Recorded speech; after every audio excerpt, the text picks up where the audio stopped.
ஈரோடு கிழக்கு சட்டமன்ற இடைத்தேர்தலில் தொகுதியை மீண்டும் காங்கிரஸ் கட்சிக்கே ஒதுக்க வேண்டும் என காங்கிரஸ் சார்பில் தீர்மானம் நிறைவேற்றப்பட்டுள்ளது. ஏற்கனவே ஈரோடு கிழக்கு தொகுதியில் இந்த முறை திமுகவே போட்டியிட வேண்டும் என ஈரோடு மாவட்ட நிர்வாகிகள் திமுக தலைமையிடம் கோரிக்கை வைத்திருக்கும் நிலையில் தற்போது காங்கிரஸ் கட்சி தீர்மானம் நிறைவேற்றியுள்ளது. ஈரோடு கிழக்கு தொகுதி எம்எல்ஏவாக இருந்த முன்னாள் காங்கிரஸ் தலைவர் EVKS இளங்கோவன் உடல் நலக்குறைவால் உயிரிழந்ததை அடுத்து அந்த தொகுதி காலியானதாக அறிவிக்கப்பட்டுள்ளது. 2021 தேர்தலில் இந்த தொகுதியில் போட்டியிட்டு வெற்றி பெற்ற திருமகன் ஈவேரா கடந்த ஆண்டு உயிரிழந்தார்.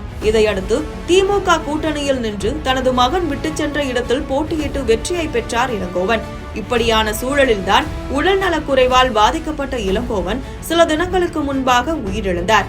இதையடுத்து அந்த தொகுதி காலியானதாக அறிவித்துள்ளது தேர்தல் ஆணையம். விதிகளின்படி ஒரு தொகுதி காலியானால் அடுத்த 6 மாதங்களில் தேர்தல் நடத்தப்பட வேண்டும் என்பதால் 2025ஆம் ஆண்டின் துவக்கத்திலேயே ஈரோடு கிழக்கில் இடைத்தேர்தல் நடக்கும் என எதிர்பார்க்கப்படுகிறது. திமுகவின் இந்த ஆட்சி காலம் இன்னும் 1.5 ஆண்டு இருக்கும் நிலையில் 2026 தேர்தலுக்காக ட்ரெய்லர் போல இந்த இடைத்தேர்தல் நடக்கவிருக்கிறது. அதனால் ஆளும் திமுகவை போட்டியிட முடிவு செய்திருப்பதாக தகவல்கள் வெளியாகின.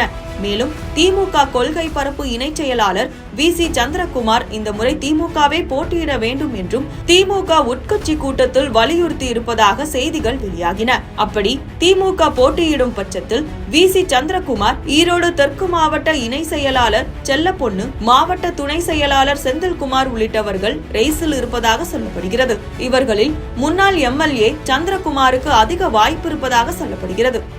இது ஒரு புறம் இருக்க, ஈரோடு கிழக்கு இடைத்தேர்தல் தொகுதியை மீண்டும் காங்கிரஸ் கட்சிக்கே ஒதுக்க வேண்டும் என காங்கிரஸ் சார்பில் தீர்மானம் நிறைவேற்றப்பட்டுள்ளது.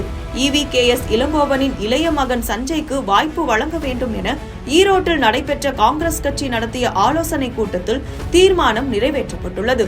வீழ்வது நானாக இருந்தாலும் வாழ்வது காங்கிரஸாக இருக்கட்டும் என தொண்டர்களை தட்டி எழுப்பிய தன்மான தலைவர், நம் நெஞ்சமெல்லாம் நிறைந்திருக்கும் திரு தலைவர் EVKS இளங்கோவன் அவர்களின் மறைவிற்கு பிறகு நடைபெற உள்ள ஈரோடு கிழக்கு சட்டமன்ற தொகுதி இடைத்தேர்தலில் தந்தை பெரியாரின் குடும்பத்தில் இருந்து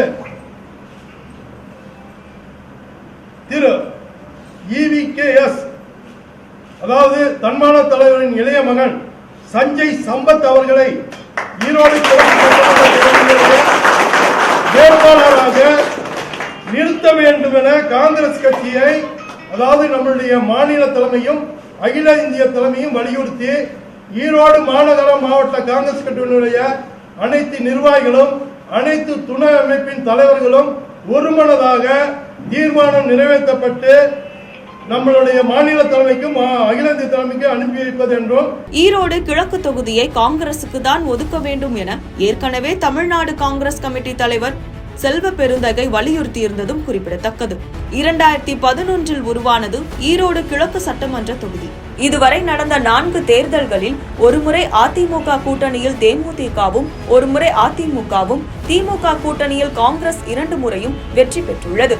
அதில் ஒன்று இடைத்தேர்தல் என்பதும் குறிப்பிடத்தக்கது. வரும் தேர்தலில் மீண்டும் காங்கிரஸ் கட்சி போட்டியிட போகிறதா இல்லை திமுகவே களமிறங்க போகிறதா என்பதை பொறுத்திருந்துதான் பார்க்க வேண்டும்.